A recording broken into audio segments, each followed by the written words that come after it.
안녕하세요. 색책 시간입니다. 오늘 소개해드릴 책은요, 여자 둘이 살고 있습니다 라는 책을 가져왔습니다. 김하나 씨 그리고 황선우 씨 두 분이 쓴 공저 에세이라고 말할 수 있을 건데요, 이 두 분은 제목처럼 같이 살게 된 지가 2년이 되었다고 합니다. 근데 이 두 저자는 이미 오랜 세월 혼자 사는데 굉장히 익숙해져 있었던 사람들이었다고 하는데, 근데 왜 새삼스럽게 누구랑 함께 사는 그런 삶의 방식을 택하게 되었을까 궁금해집니다. 여기에 대해서 이 책의 첫 번째 글에서 김하나 씨는 이렇게 서술하고 있습니다. 혼자 사는 게 잘 맞는다는 말은 10년쯤 그 생활을 지속해본 후에 해야 할 말이라고 생각한다. 나의 경우 처음엔 혼자 사는 게 너무너무 좋았다. 가끔씩 친구와 함께 산 적도 있었지만 넓지 않은 공간을 나눠 쓰는 것은 어지간히 성격과 생활 습관이 잘 맞지 않는 이상 서로 받는 스트레스가 컸다. 온전한 나만의 공간에서 발 매트 하나부터 빨래를 널고 책을 꽂는 방식까지 내 마음대로 하는 것이 나의 성격에 맞았다. 그런데 그런 생활이 십수년을 넘어가자 또 다른 스트레스가 쌓였던 모양이다. 언젠가 부모님 댁에 가서 자던 날 밤이었다. 일찍부터 부모님이 당신들의 식사를 준비하면서 뭔가를 보글보글 끓이고 달그락달그락 그릇 놓는 소리에 나는 자연스럽게 잠에서 깼다. 밥과 찌개 냄새가 났다. 그 소리와 냄새 속에 누워있자니 한없이 따뜻한 느낌이 들었는데 어쩐지 조금 눈물이 날 것 같았다. 그것이 그리 따뜻하게 느껴졌던 것은 곧 내가 혼자 몸을 일으키는 고요한 아침의 온도는 그렇지 않다는 뜻이기도 했다. 그날 아침 이후로 나는 혼자 살기 위해서 내가 들여야 하는 에너지에 대해서 의식하게 되었다. 특히 밤이면 잡생각과 일종의 불안 같은 것에 대해서 나도 모르게 에너지를 많이 쓰고 있었다. 그 고단함이 혼자 사는 삶의 가뿐함과 즐거움을 넘어서게 된 시점이 그 즈음 아니었을까 싶다. 결혼은 답이 아닌 것 같았다. 네, 여기까지가 이제 이 책이 시작되는 부분인데요. 김하나 씨와 황선우 씨는 트위터를 통해서 만난 것 같습니다. 서로의 글들을 오랜 시간 보면서 상대에 대해서 충분히 호감을 느끼고 그러면서 이야기를 시작하고 같이 살 그런 방식들을 논의한 것 같은데요. 두 사람은 여러 가지 측면에서 공통점이 있었다고 합니다. 일단 두 분 다 부산 출신이고요. 또 오랫동안 혼자 살았고, 그럼에도 불구하고 혼자 살지 않으면서도 결혼이 아닌 방식으로 어떤 삶이 있을까를 고민하고 있던 중이었다고 하고요. 결정적으로 두 분 모두 고양이를 각각 2마리씩 기르고 있었다는 거죠. 그런 상황에서 같이 살면서 집을 공동 구매하는, 어떻게 보면 굉장히 과감한 결단을 내리게 된 것 같고요. 이 책을 이제 사실 두 분이 같이 산다고 하니까 그러면 집안일을 어떻게 분담할까 이런 것들이 궁금해졌는데, 빨래를 돌리는 거 그리고 또 요리를 하는 것은 황선우 씨가 했다고 하고요.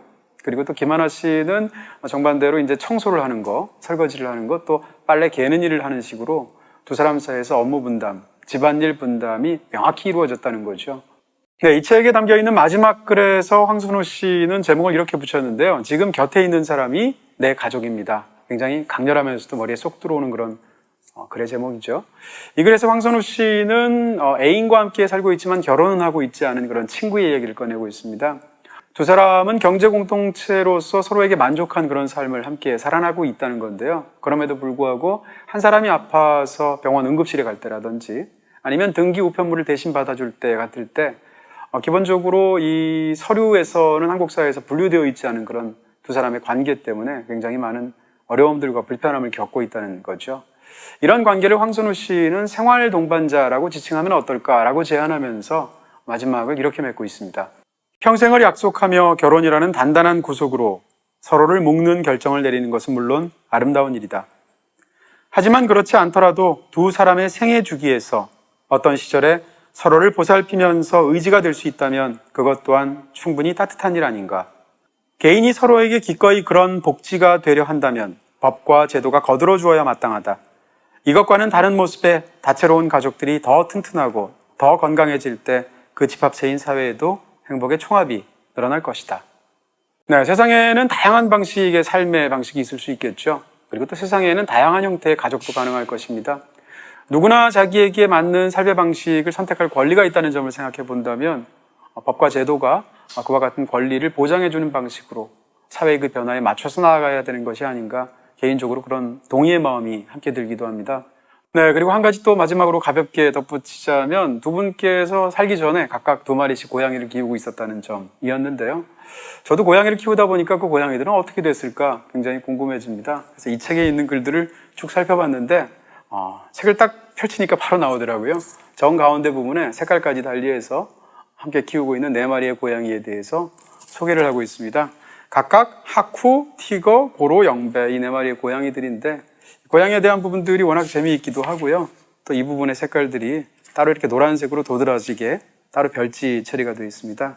그게 바로 제가 노란색 안경을 지금 쓰고 이 책을 설명하는 이유입니다. 네, 이와 함께 확장해 나가는 독서로 읽을 책 중에서 빨간 책방에서 깊게 다루었던 책, 어떤 책이 있을까? 바로 마크 롤랜즈의 철학자와 늑대라는 책도 같이 소개해 드립니다. 이 책은 마크 롤랜즈라는 철학자가 늑대를 집에서 키우게 되면서 벌어지는 다양한 일들을 다룬 책인데요. 책 자체가 굉장히 잘 쓴 책이고 뒷부분에 가면 무척이나 뭉클한 그런 부분들도 나오게 됩니다.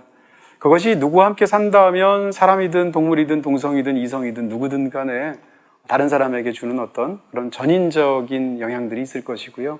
과연 그런 것들이 우리 삶을 얼마나 풍요롭게 만드는 것인가에 대해서 숙고해 볼 수 있을 만한 또 다른 좋은 책이라고 생각합니다.